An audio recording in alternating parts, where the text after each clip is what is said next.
Imagine a training so brutal that your body, quite literally, sounded like metal when struck. This isn't a movie scene. It was the daily reality of Motobu Chōki, the legendary Okinawan warrior who elevated karate to a level of raw, brutal effectiveness. Today, we'll reveal how he forged his body into a combat machine through a method so extreme that few today could endure it. Get ready to dive into the training of a true street warrior. Martial might, where warriors live forever. A training built on extreme repetition. Motobu Chōki firmly believed that mastery wasn't found in the number of techniques learned, but in the relentless repetition of fundamentals. His daily routine revolved around the obsessive practice of the Kata Naihanchi, a classical form with short, explosive movements and low stances. Day after day, Motobu performed Nihanchi hundreds of times. Each movement refined his posture. Each step strengthened his core, hips, and legs. The idea was simple, yet relentless. Condition the body so that in the heat of battle, the responses became instinctive, natural, automatic. Mastering a single kata allowed Motobu to move like a wild beast in close quarters,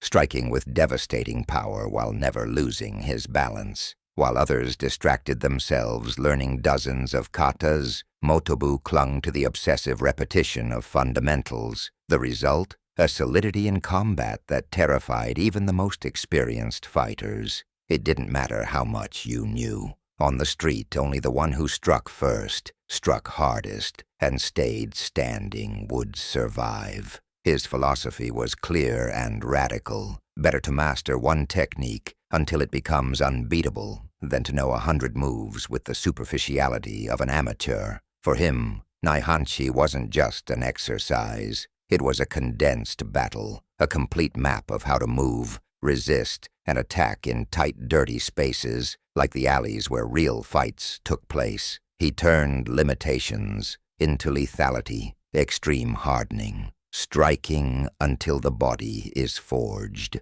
Speed and technique weren't enough. Motobu knew that in real combat, the body itself becomes either a weapon or a weakness. That's why he incorporated the Makiwara, a simple striking post, into his daily training. Day after day, he struck the Makiwara with fists, forearms, and palms. He wasn't just seeking power. He was hardening his knuckles, bones, and tissues. Each impact reinforced his structure until, according to contemporaries, touching his arm felt like touching a steel bar. Motobu himself used to say, "The body of a good practitioner must resonate when touched, like forged metal." There were no shortcuts, no protective gear, just flesh slamming against wood, again and again, until weakness turned into strength. A day without striking was a day wasted. In his world, every strike wasn't just training. It was a declaration of survival. Many of his students quit after the first few months. Hands bled, knuckles split, and pain settled into every joint. But Motobu wasn't looking for comfortable disciples. He was looking for warriors. He said the true dojo wasn't the place you trained in, but the hardened skin, the cracking bones, and the mind that never backed down. The Makiwara was his altar of transformation, prearranged combat, forging reflexes in live fire. For Motobu,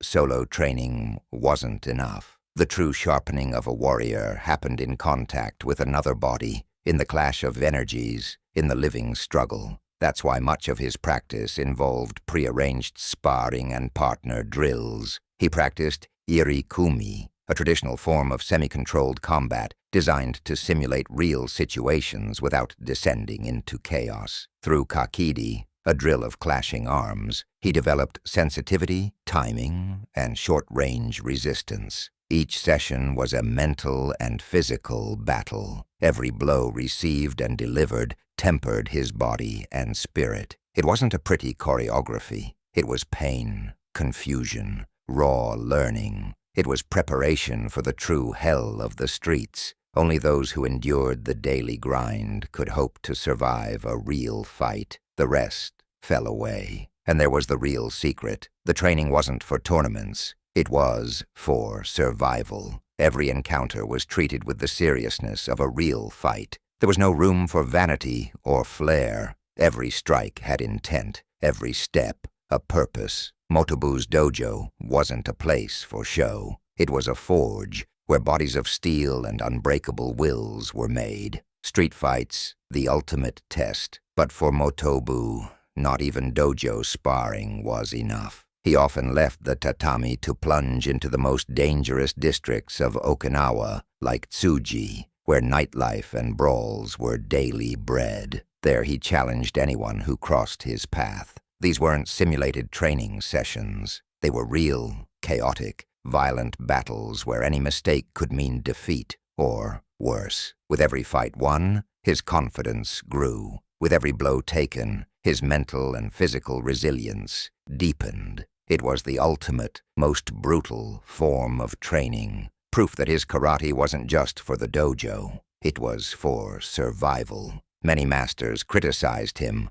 but none dared to face him because they knew. In front of Motobu, a moment of doubt, a flicker of hesitation, could cost you consciousness, or worse. It's said that once he was surrounded by several men in an alley who tried to ambush him. Motobu didn't back down. With short, explosive movements, he knocked out 3 of them in seconds. The rest fled. When the police arrived, they found a calm man without a single visible wound, and several unconscious attackers. That was Motobu, fury contained in living flesh, core strength and posture. The secret to his brutal stability. Motobu understood that the power of a strike came from a solid center of gravity and unbreakable posture. To achieve this, he trained his core with simple yet merciless exercises. Every morning, sitting cross-legged, he would contract his abdomen while extending his arms in various directions, moving them forward, backward,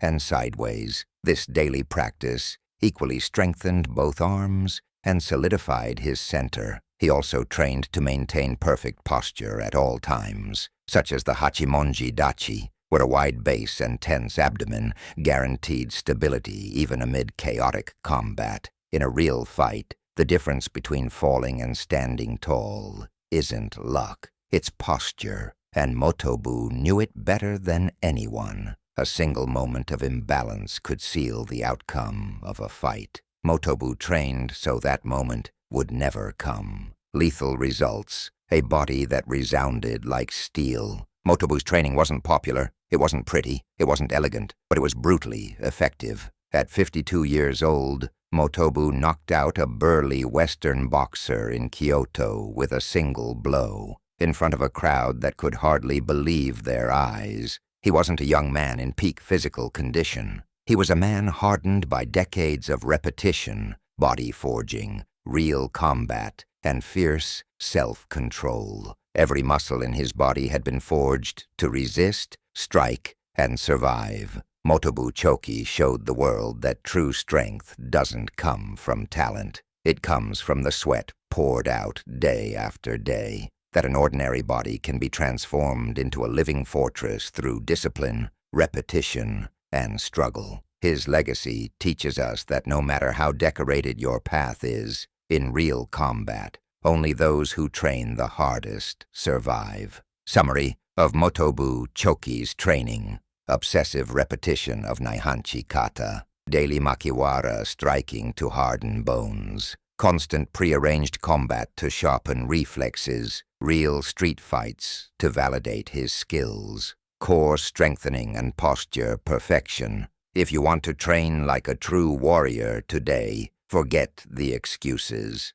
Remember Motobu Chōki. Train every day as if your life depended on it. Because deep down, it does. Don't miss the next video. Click now.